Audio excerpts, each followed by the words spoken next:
নামাজের কতটুকু আগ দিয়ে যাওয়া যাবে, অর্থাৎ নামাজি ব্যক্তির কতটুকু সামনে দিয়ে যাওয়া যাবে, এটা হলো প্রশ্ন। খুব দরকারি একটা প্রশ্ন। নবী করিম সাল্লাল্লাহু আলাইহি ওয়াসাল্লাম বলেছেন, সালাত আদায়কারী ব্যক্তির সামনে দিয়ে হাঁটাটা যে কত জঘন্য অপরাধ, এটা যদি জানতো যে হাঁটে সে, তাহলে সে 40 পর্যন্ত অপেক্ষা করতো, তারপরও সালাত আদায়কারী ব্যক্তির সামনে দিয়ে ক্রস করতো না, অতিক্রম করে যেত না।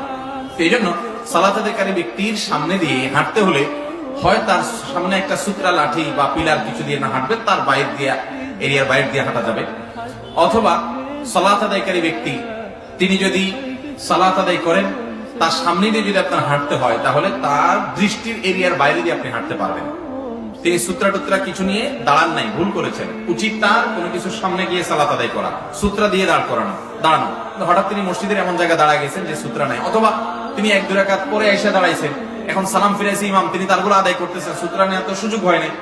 অতএব এরকম অবস্থায় তার সামনে দিয়ে আপনি হাঁটাচলা করা দরকার, আপনার জরুরি ভিত্তিতে ক্রস করে আরেক পাশে যাওয়া দরকার। যদি এরকম হয়, তাহলে সেক্ষেত্রে যিনি সালাত আদায় করছেন তার দৃষ্টি, সাধারণত একটা মানুষ নামাজের সময় তার চোখ কতটুকু যায়, এক কাতার পরে আরো 1-2 কাতার, এর বাইরের এরিয়া দিয়ে আপনি হাঁটাচলা করতে পারবেন, যাতে করে তার ডিস্টার্ব না হয়। কারণ এখানে হাঁটাটা নিষিদ্ধ এই জন্য যে সালাত আদায়কারী ব্যক্তির মনোযোগ নষ্ট হবে।